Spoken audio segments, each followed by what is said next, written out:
So here we are, another week's over, and it's time to talk about the book I've been reading this week. You have to forgive me, I've woken up feeling a little run down this morning. My throat's a bit sore, so I'm going to keep this as quick as possible because my throat goes a bit funny and I start coughing. If I do start coughing in this video, ignore me and I apologise. This week I've been reading The City of Fallen Angels, a reread of a book of The Mortal Instruments by Cassandra Clare. Now, as I've been reading, as you may have seen in my books for the past few weeks, or if you haven't seen them, because it is a running story, I'm going to start off with kind of broad synopsis, kind of broad what I thought, and then I'll talk a bit more in depth about it. But as I said, because I've woken up and I'm not feeling that great, I'm going to keep it short as possible. But just so you know, just as I said with the others, there's going to be major spoiler warnings because in order to talk about it, I have to talk about the continuing story and therefore reveal some things that happen in the book. It's just the way it is, but yeah. So you've got your warning here. Right, so this is, as I said, it's book 4 out of 6 of the Mortal Instruments series. And continues on where the last book let off. Now, I had said in my previous review that if Cassandra Clare, in the end of the 3rd book, she included this one line in the last chapter, and I personally feel that if she'd taken out that line, she could have easily ended the Mortal Instruments series as a 3-book series. But she added that line, and therefore we knew what was going to happen in the next book in regards to a resident bad guy. They said that they couldn't find his body, even though Jason had killed him. They said, "Oh, we can't find his body," and that was that. So therefore, we know for the 4th book, he's bound to come back. It's just inevitable. It's going to happen, regardless of what you may hope or think is going to happen. It's going to happen. And this book basically covers that. But the issue that I have with this book, I had it the first time round and I have it the second time round as well. Sorry, Cassandra, this is my least favourite out of the entire series. She's got a hell of a lot more new characters introduced in this book. I'm not saying absolute masses and masses, but there's little characters kind of in there. There's some new major characters. There's characters who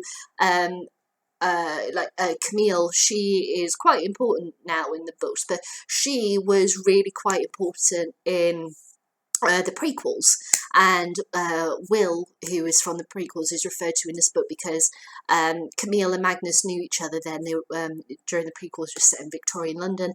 They were dating at the time. There was a character, Will, that Magnus liked as well, and Alec, his new boyfriend, is kind of jealous and is asking who is Will and wanted to know. So there's a linkage there to the prequels.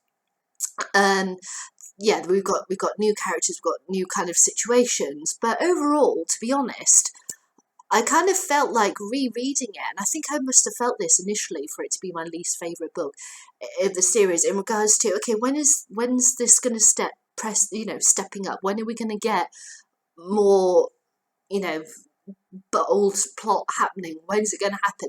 And it only really happens in like the last 100 or so pages of the book, which really irritated me.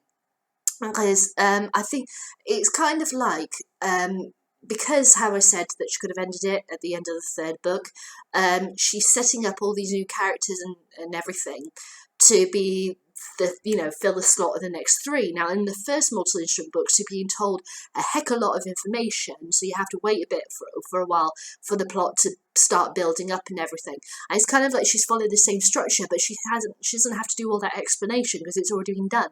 So she's building it up with all of these conversations between characters and stuff, which I suppose, it's nice to see and all this lot, but then at the same time, I kind of feel like, okay, get on with it. I'm kind of, let's get on with the story, keep the pace up.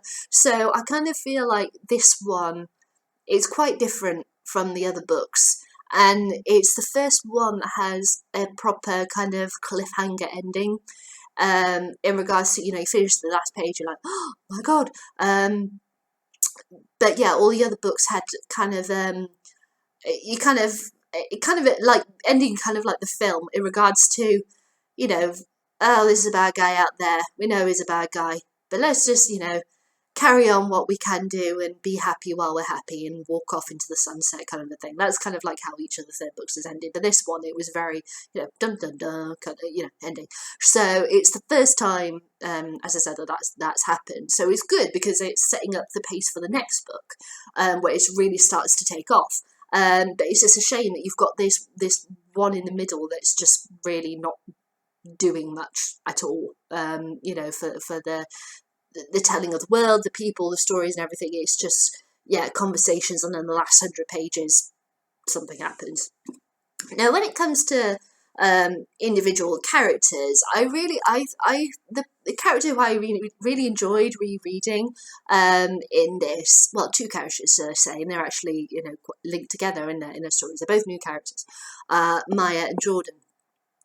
They're both werewolves. Jordan, they were dating each other. Jordan was bitten, turned into a werewolf, and the first time that he turned into a werewolf, he bit Maya, not knowing what was going on, and everything was going absolutely mental. She dumped him, and she turned into a werewolf, and they hadn't seen each other for ages, and they just so happened to meet through Simon, and their relationship is starting to build up again, not into a love connection or anything in this book, but establishing that they can talk to each other, they can be friends, they can sorry they can have a kind of relationship again. And it's a very interesting relationship that the two of them have, and to see it kind of building up again and learning the background and everything of them, I really like that. I also like seeing Camille again. I think it was the first time that we saw her in the Mortal Instruments, obviously because I read the prequels before. I knew her background with Magnus Bane and everything, so it was nice to see her again. It was nice to see her interact with Magnus again, and everything. And when it comes to relationships like Jace and Clary, as usual, it's complex and all this lot, but it's nice to it's nice to see the pace of it. There's still continuing struggles and everything, but it kind of feels very realistic. And at the moment, it's then struggling to, well, Clary should say, struggling to decide if she should sleep with him, if she shouldn't sleep with him. It's kind of natural that is what she's focusing on or thinking about because of her age and everything.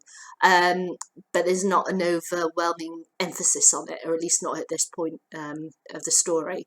So I kind of like that now. It kind of connects with what teenagers of Clary's age are, thinking and feeling and such. It just happens there's werewolves and angels and warlocks and demons and all that are thrown in. So overall, I like this book.